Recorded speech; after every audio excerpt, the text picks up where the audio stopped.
Okay, once again, my family, health, relatives, and friends, good morning. No, here we go again to serve our Lord Jesus Christ. No, the Father with the Son Jesus Christ with the Holy Spirit in truly one God in Spirit. Okay.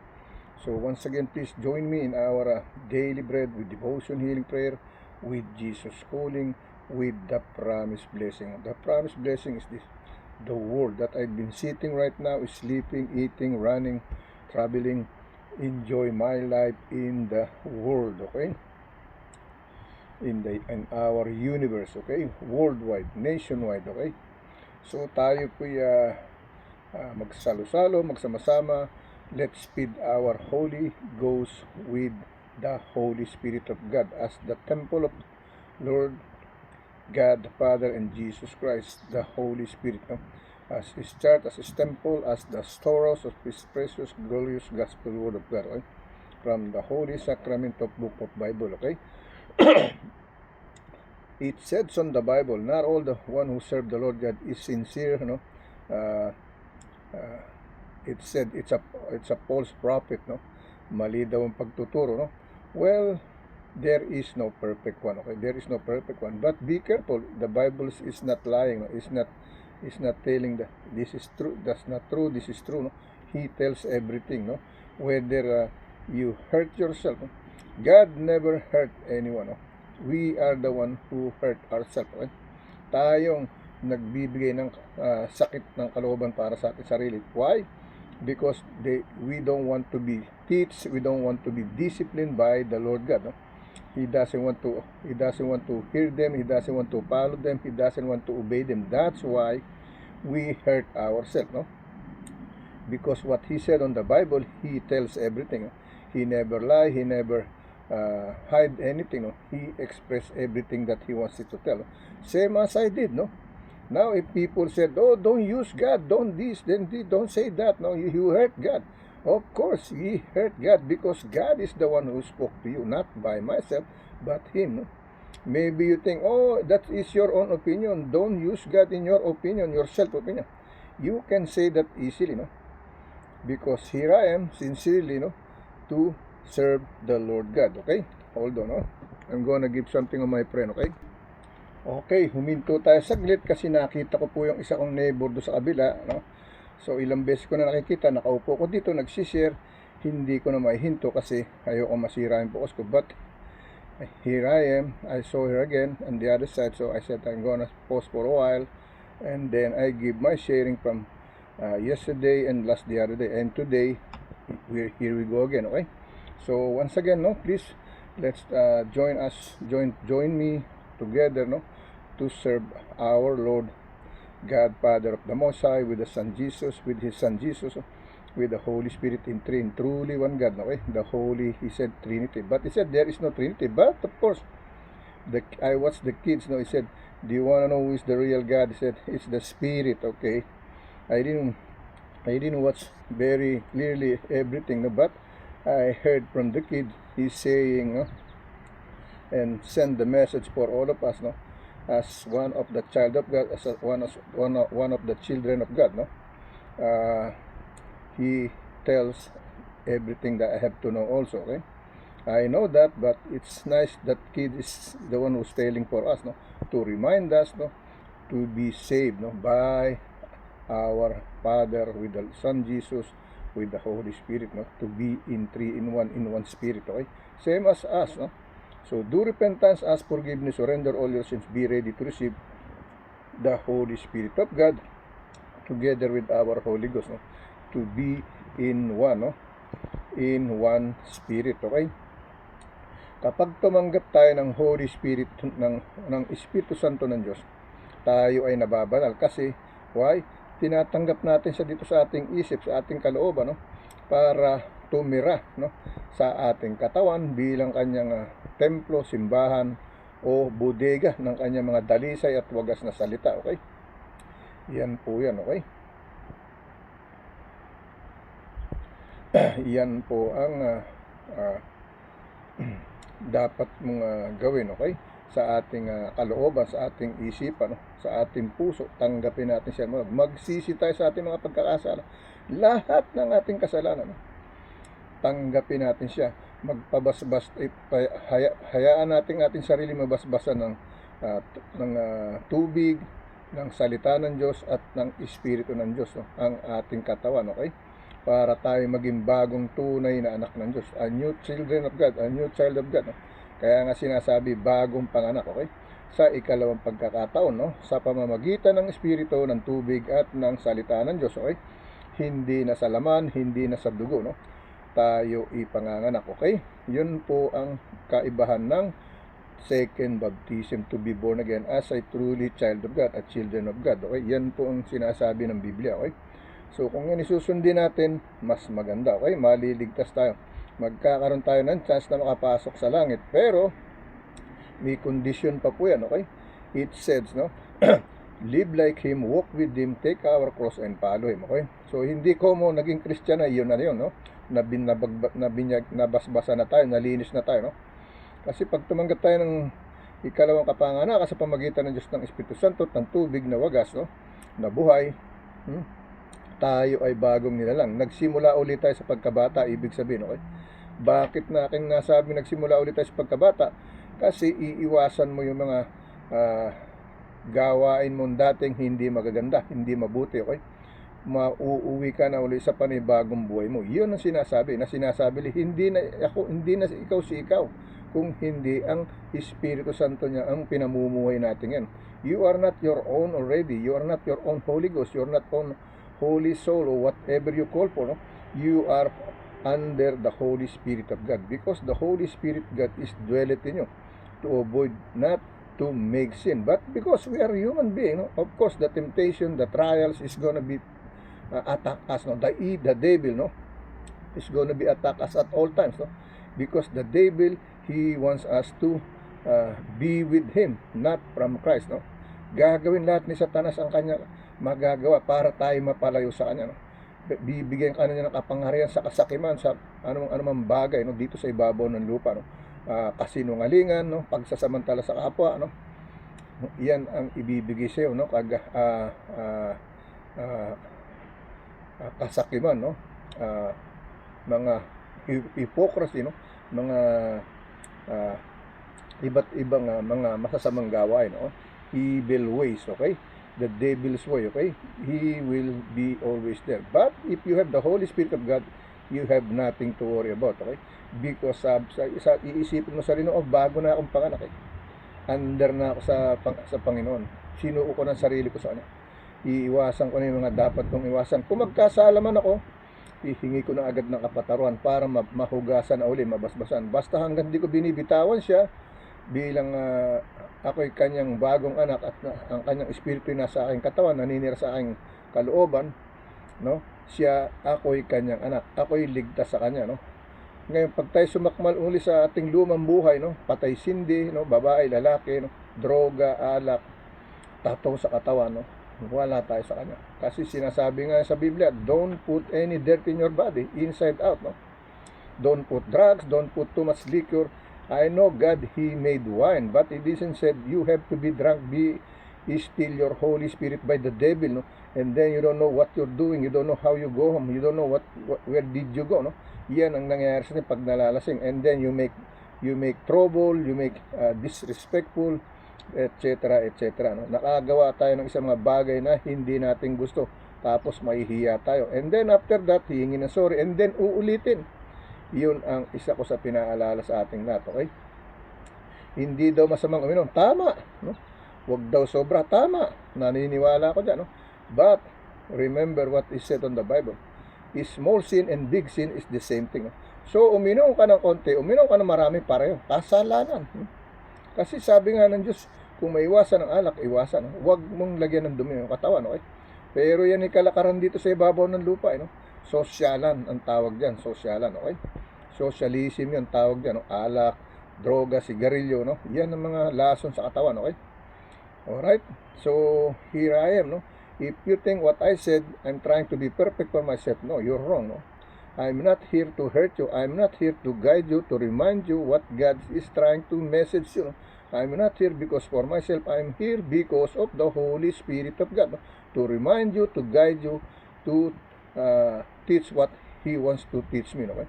Nandito ako para kay palalahanan, turuan at gabayan at idisiplina katulad ng pagdidisiplina niya sa akin, katulad ng pagmamahal niya sa akin, katulad ng pagliligtas niya sa akin. Yan po kaya ako narito sa harapan ninyo sa pamamagitan ng video na ito. Okay? I wish I could standing there over there say something to you, but you know, we are so divided. No? Because why? Because of the power to lead, the power to preach, the power to minister, the power to be pastor, the power to be priest, the power to be etc. etc. We are divided. Why? Because they think they are the right one, they think this one they're the bad one. It's true, there is a bad one, there is a right one. Okay? So just be careful. As long as you serve the Lord sincerely, no, honestly, the Holy Spirit is with you. That's fine. Okay? You don't have to be we don't have to be compete any one of us. Okay? Just do your best to serve the Lord God. That's the only thing I can tell you. Okay? So to those who have birthday today, happy birthday, no? Kay Jenny Leandro Briones, no? My dearest one. Okay? Happy birthday sa iyo, Iha. At sa lahat pa ng mga birthday na maaaring hindi ko nakita, nagdaan o hindi pa nagdaraan in this month of the Holy 2026, the Holy 7 months of July 17. Happy birthday, you know. So, who is have birthday today, no? Nag-birthday pala ang tatay ko, biyanan ko, July 8, no? Kung di ako nagkakamali, no? Nalimutan ko nang siyang batiin, no? So, happy birthday sa aking ama. I hope nasa langit siya, wala sa ibaba, okay? I hope na iligtas niya yung kanyang sarili, okay? So, once again, no? Happy birthday to all the celebrant of this month, the July, no? The Holy 7th month of July, no? Today is July 17, year 2026, no? The Holy 2026, the Holy 7th month of July 17, okay? Once again, happy birthday to each and everyone, no? To those who receive their success in their life, no? More power, more blessing, more best future to come on your way, no? With your family, relatives, and friends, no? And to those have sickness and illnesses, please join me soon.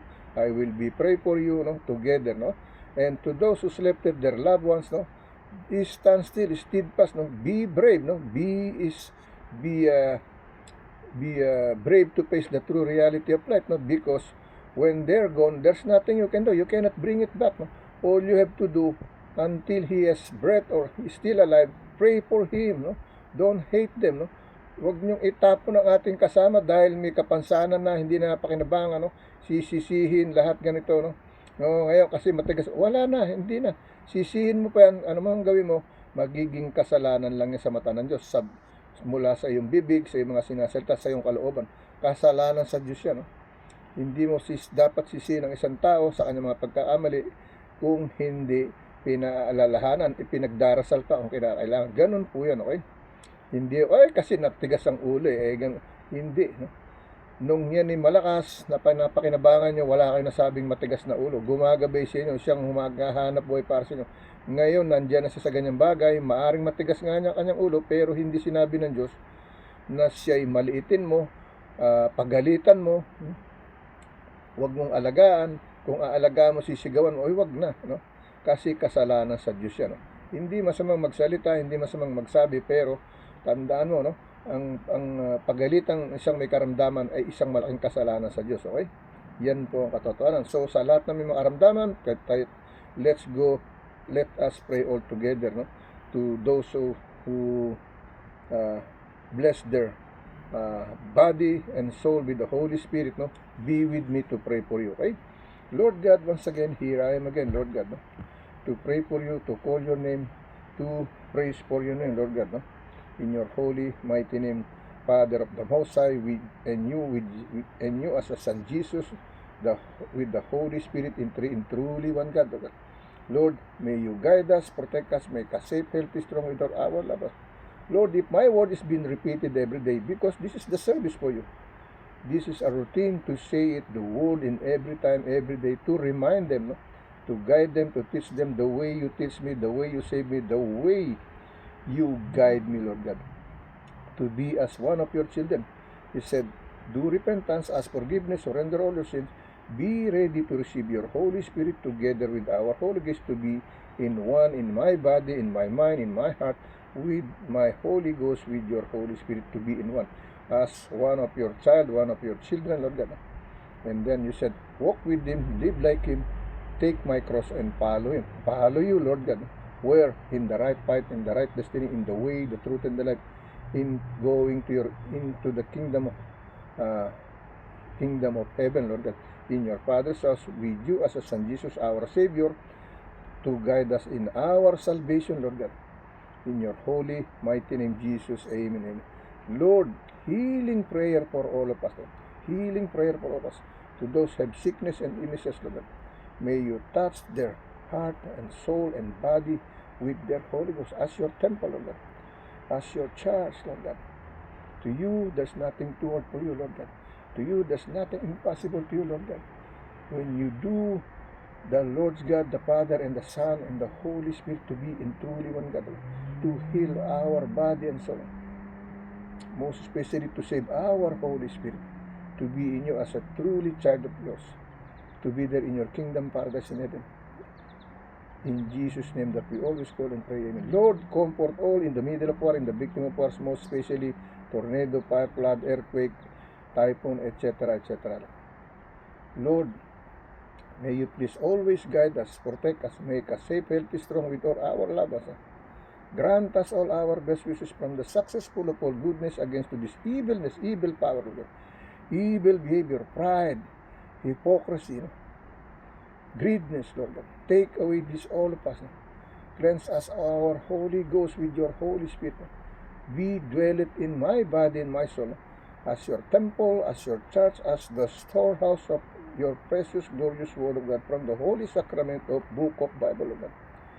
In the holy name of the Father, of the Most High, in you as a Son Jesus, with the Holy Spirit in truly one God. Amen and amen. Okay?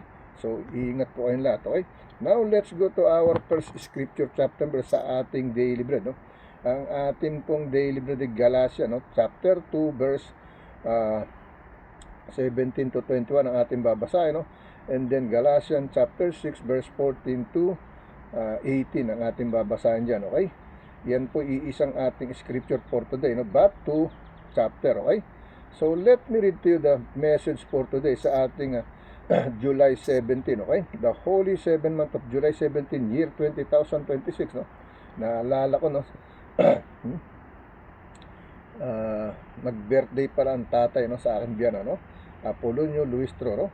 Apolonio Alvarez Luistro, okay? Yan po ang aking biyan ng lalaki, no? Mahal na mahal ko po yan, pati ang aking inang kunching, no? Of course, katulad din ng pagmamahal ko sa aking ina, Delia Paz Briones, no? Mauricio, no? And Mariano and Mauricio Sr. Okay? Yan po yung aking mga magulang. Okay? Ang aking biyanan, Conchita, Maria Conchita Luistro Magsino, Luistro, no? And Apolonio Alvarez Luistro. Okay? Yan po sa aking mga kamag-anak sa Lemery, no? Sa iba't ibang parte ng apelyido, pangalan, no? Magandang umaga po sa isang mapagpalang umaga po sa atin lahat, no? Saan man kayo naroon, sa bilog at ibabaw ng daigdig na ito. Okay? Pagpapala ng Diyos sumaklob sa atin, maging kaligtasan, kalusugan, kalakasan, kapayapaan, at kasaganaan at kasiyahan ng ating buhay. No? Kaligtasan. Okay? So, let me read to you this, no? The Galatians chapter 2, verse 20, Galatians chapter 6, verse 14. Father, I celebrate that the fact I've been crucified with Christ, and that now I am alive with His life. No? That through you, my new birth, I died out for my old sin, okay? My old life, okay? And that you resurrected me to a living relationship with you. And so I am dead to sin, and I'm alive and alive to you, okay? Excuse me, no? So, let me read it for the second time, no? Sa ating the Holy 7 month, July 17, okay? Father, I celebrate that the fact I've been crucified with Christ, no? And that now I am alive with His life, no? And that now I am alive with His life. And through my new birth, I died out for my old life, no? And that you resurrected me to a living relationship with you. So I am dead to sin and alive to you, okay? Galatians chapter 2, verse 20, we're gonna read verse 17 to 21, Galatians chapter 6 verse 14, we're gonna read verse 14 to 18, okay? Yan ang ating babasahin. So, basahin natin sa Tagalog version. Let me read in Tagalog version. Wala akong time, hindi ko nabibigyan ng oras na maisalin sa Spanish, no? But when God give me a time, I will, okay? Dito tayo sa ating Tagalog version, no? Day 17, ika-17 na araw, no? Ng Hulyo, no? Ama, pinagdiriwang ko ang katotohanan, no? Na ako ay napako sa cross kasama ni Kristo, no? When Jesus Christ nailed on the cross, we are all nailed on the cross. All our sin, not us, no? But all our sin has been nailed on the cross just to save us, to cleanse us, to save all of us, no? All kind of nationality, all kind of religion, all kind of citizen, whether you are good or bad, from president to the lower civilian person, has from rich to the poor, has been saved by the Lord Son Jesus Christ, okay? Sinave tayo ng Panginoong anak na anak na Jesucristo, okay? Anak ng Diyos Ama, no? Matapos ang gawin sa kanya, sinabi pa niya, Ama, patawarin mo po sila. Hindi nila alam ang kanilang ginawa. Lord, Father, forgive them because they don't know what they're doing, okay? That's the way the Son Jesus Christ to save us, okay? Sa Tagalog, no, Day 17, ika-17 na araw, Ama, pinagdiriwang ko ang katotohanan na ako'y napako sa krus kasama ni Kristo. At ngayon ako ay buhay kasama ang kanyang buhay sa pamamagitan ng aking bagong kaarawan, no? At namatay, umaasa ako sa aking lumang buhay at binuhay mo ako sa isang buhay na relasyon sa iyo at sa gayon ay patay na akong makita at mabuhay ako sa iyo, okay? Siya nawa, okay? Galatia, no? Chapter 2 verse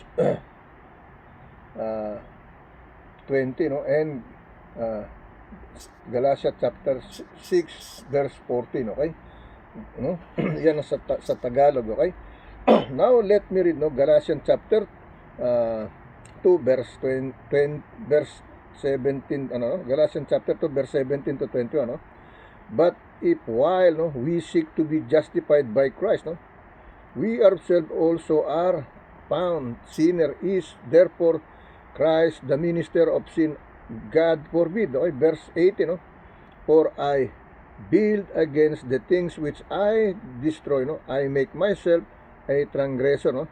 Verse 19, no? For I through the law am dead to the law, no? That I might live and unto God, okay? Verse 20, no? I am crucified with Christ, nevertheless I live, yet not I, no? But Christ liveth in me, and the life which I know live in me, in the flesh, I live by the faith of the Son of God, who loved me and gave Himself for me, okay? Yan ang sinasabi, no? Inalay ng ating Panginoong anak na Jesucristo, anak ng Diyos Ama, para sa ating kaligtasan, inalay niya yung buhay niya, okay? Hindi siya nanlaban, hindi siya nagreklamo, wala tayong narinig sa kanya kung hindi tinanggap ang pagkakasala natin, okay? At higit sa lahat, inihingi pa tayo ng kapatawaran, no? Sa kanyang Diyos Ama, naggalit na sa atin, okay? Here is the message on the thing, no? For I thought that, sabi rito, no, sa verse 17, but if while we seek to be justified, no?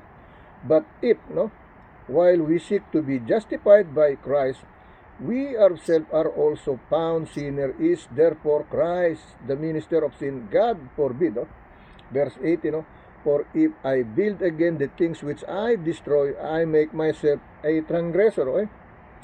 Verse 19, no? For I through the law am dead to the law, no? That I might live unto God. Verse 20, I am crucified with Christ, nevertheless I live, yet not I, but Christ liveth in me, and the life that which now I live in the flesh, I live by the faith of the Son of God, who loved me and gave Himself for me. Verse 21, no? I do not prostrate the grace of God, for I righteousness come by the law, then Christ is dead in vain, okay? Yan sinasabi. So, basahin natin sa Tagalog version, okay? Tagalog version, alright? Mga taga-Galacia, pahina 2, versikulo 27 hanggang 21 sa Tagalog version, okay? Iris yung Tagalog version, mga Galacia, pahina 2, versikulo 27 hanggang 21. Pakinggan niyo mabuti, no? Kasi para tumanim sa ating isip, kainin natin, pakain natin sa ating loob ng katawan para malinis ang ating espiritu, ang ating banal na kaluluwa, no? Ang Espiritu Santo ng Diyos na pinatitira natin sa ating katawan, sa ating isip, sa ating puso, no? Para mapaglabanan natin pagkakasala, huwag tayo umakap sa mga kasalanan, okay? Ganun po yan, okay? Versikulo 27, ngunit kung samantalang ating pinagsikapan na tayo'y ariing ganap kay Kristo, ay tayo rin naman ang masusumpungan sa mga kasalanan. Si Kristo baga ay ministro ng kasalanan, huwag nawang mangyari, okay? Hindi siya ministro ng kasalanan, okay? Versikulo 28, kung akin ngang muling itayo ang mga bagay na aking sinira sa aking sarili, ay pinatutunayan ko na ako'y suwail, okay? Ano po ibig sabihin nito, no? Sa akin pagkakaintindi, ang ibig sabihin nitong versikulo 28, kung akin ngang muling itatayo ang mga bagay na aking sinira sa aking sarili, no? At ay pinatutunayan ko na ako'y suwail, no? Anong ibig sabihin, no? Nagsisi ka, tinanggap mo yung Holy Spirit niya, tuwang-tuwa ka, nabasbasan ka ng tubig, na banggitan ka ng salita ng Diyos, ibig sabihin pinanganak ka na. Ngayon pinanganak ka na, ibig sabihin bagong buhay ka na. Ngayon ganito mangyayari, babalik ka sa luma mong buhay. Yun yung sinasabing muli mong itatayo yung giniba mo, yung sinasabi. Kasi giniba mo na yung lumang buhay mo, no? Pinalitan mo ng bagong buhay na may Espiritu Santo ng Diyos, okay? Tinanggap mo ang Jesus Christ, and then you gonna go back to your old life. You gonna drink, you gonna do drug, you gonna sleep to women and men, and then you gonna gambling, etc., etc. A lot of things, no? Then this is what he said, no? For I build again sabi sa English sa verse 18, for if I build again the things which I destroy, I make myself a transgressor. Okay, yan sinasabi sa English. Ito sa Tagalog, no? Kung akin nang muling itayo ang mga bagay na aking sinira, no? Sinira ko na, pinalit ko na yung Espiritu ng Diyos, hindi ang Espiritu ko, okay? Kaya sinira ko na. Ay sa aking sarili ay pinatutunayan ko na ako'y suway, no? Kung akin ngang muling itayo ang mga bagay na aking sinira, no? Binago mo na yung buhay mo, sinira mo na, pinatay mo na yung lumang buhay, ibig sabihin, okay? Pinagkaisa mo na sa Panginoon Diyos, sa ating sa kanyang anak na sa ating Panginoong Hesukristo, okay? Ang sabi, kung akin ngang muling itatayo mga bagay na aking sinira sa aking sarili, ay pinatutunayan ko na ako'y suwail. So ibig sabihin, hindi ka sumusunod, no? Natalo ka uli ng pagkakasala, bumauli ka na sa babae, sa patay sindi, lalaki, babae, tapos droga, alak, sigarilyo, nagbalik ka uli sa mga bagay na hindi tama, okay? Nangaaway ka, nanlalamang ka, yan. Gumagawa ka ng kasakiman sa kapwa mo, nagsasamantala, yan ang mga bagay na iniwan mo, pero sinira mo, bumalik ka ulit, tinatayo mo uli, ibig sabihin, binubuhay mo uli, okay? Versikulo 11, sapagkat ako'y sa pamamagitan ng kautusan ay namatay na sa kautusan, no? Namatay ka na sa mga pagkakasalang yan, wala ka ng kasalanan, ngayon babalik ka, magkakasala ka na uli, upang ako'y mabuhay sa Diyos, no? Ang sabi ng versikulo, sapagkat ako'y sa pamamagitan ng kautusan ay namatay sa kautusan upang ako'y mabuhay sa Diyos, no? Siya na ang pinamumuhay mo, hindi na ikaw, no? Kaya nga sabi, we are not our own, we are Him, okay? Tayo anak na ng Diyos. Versikulo 2 po, ako'y napako sa krus na kasama ni Kristo, at hindi na akong nabubuhay kundi si Kristo ang nabubuhay sa akin, at ang buhay na kinabubuhay ko sa ngayon sa laman ay kinabubuhay ko sa pananampalataya, ang pananampalataya na ito sa anak ng Diyos na sa akin ay umibig at ibinigay ang kanyang sarili dahil sa akin, inialay, no, sa atin, no? Ibig sabihin, okay? Versikulo 21, no? Hindi ko niwawalan ng halaga mga biyaya, no, ng Diyos, sapagkat kung sa pamamagitan ng kautusan ay ang katuwiran, kung gayoy si Kristo ay namatay ng walang kabuluhan, okay? Ibig sabihin, okay?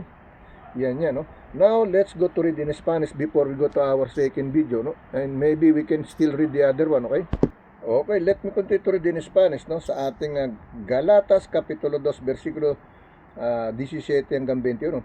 Y si buscando ser justificados en Cristo, también nosotros somos hallados pecadores.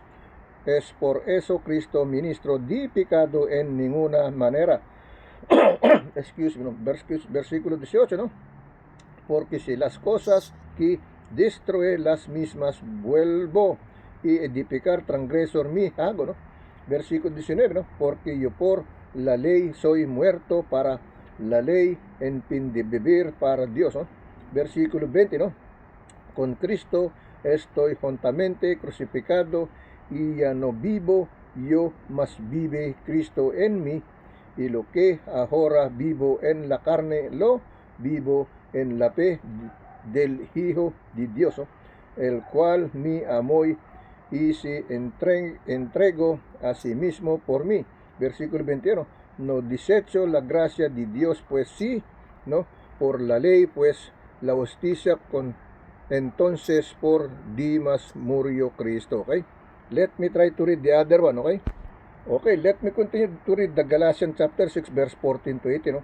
But God forbid that I should glory give in the cross of our Lord Jesus Christ, by whom the world is crucified unto me, and I unto the world. Verse 15, for in Christ Jesus neither circumcision availeth anything, nor circumcision but a new creature. But verse 16, and as many as walk according to this rule, peace be on them, and mercy and upon the Israel of God. Verse 17, no? From henceforth let no man trouble me, or I bear in my body the marks of the Lord Jesus, no? Verse 18, no? Brethren, no, the grace of our Lord Jesus Christ be with you, be with your spirit. Amen. Okay? Ito sa Tagalog version, okay? Mga Tagalog version, mga taga-Galacia, pahay na 6, versikulo 14 hanggang 18, no? Malayo, datapot malayo na sa akin ang pagmamapuri, maliban na sa krus ng ating Panginoong Jesucristo, no? Na sa pamamagitan niya, no? Ang sanglibutan ay napako sa krus, no? Sa ganang akin ay ako'y sa sanglibutan, okay? Versikulo 15, no? Sapagkat sa pagtutuli ay walang anuman kahit man ang di pagtutuli, kundi ang bagong nilalang. Versikulo 16, ang lahat ng mga nagsisilakad ayon sa alituntunin ito, kapayapaan at kawan nawa ang sumakanila at sa Israel ng Diyos, okay? Versikulo 27, buhat ngayon, sino man ay huwag bumagabag sa akin, sapagkat dala ko, no? Sapagkat dala kong makalimbag ang katawan ng mga tanda ni Jesus. Okay, versikulo 21, mga kapatid, ang biyaya ng ating Panginoon Kristo ay sumainyo nawang Espiritu, siya nawa, no? Let me read the Spanish, no? God is good all the time, I told you, no? Okay, let me continue to read in Spanish, no? Galatas, kapitulo 6, versikulo 14 hanggang 18, no? Okay? Excuse me, no? Pero lejos de mí gloriami sino en la cruz de nuestro Señor Jesucristo, por quien el mundo mi es crucificado y mí y yo al mundo, ¿no? Versículo 15, porque en Cristo Jesús ni la circuncisión vale nada, ni la circuncisión, sino una nueva creación, ¿no? Versículo 16, ¿no? Y todos los que anden conforme a esta regla, paz y misericordia sea ellos y al Israel de Dios, ¿no? Versículo 17, ¿no? De aquí en adelante nadie me hace molestias, porque yo traigo en mi cuerpo las marcas del Señor Jesús. Versículo 18, ¿no? Hermanos, la gracia de nuestro Señor Jesucristo sea con vuestro espíritu. Amen. Okay? Iyan po sa Spanish. Okay? Ang sabi sa Spanish, no? Ang sabi rito, no? Pero lejos de mí gloriami sino en la cruz de nuestro Señor Jesucristo, por quien el mundo me es crucificado en mí y yo el mundo, ¿no? Okay? Sinasabi, no? Versículo 15, porque en Cristo Jesús ni la circuncisión vale nada, ni la circuncisión, sino una nueva creación. Versículo 6, y todos los que anden conforme a esta regla, paz, misericordia sea ellos y al Israel de Dios. Versículo 7. Diaque en adelante nadie mi quase molestas porque yo traigo en mi cuerpo las marcas del Señor Jesús. Okay. Versículo 18, ¿no? Hermanos, la gracia de nuestro Señor Jesucristo sea con vuestro espiritu. Amen. Okay? Let's go to our second video. Sabi ko sa inyo, God is good all the time. Pinagkasya pa rin yun. Nakakabasa pa tayo ulit. Okay?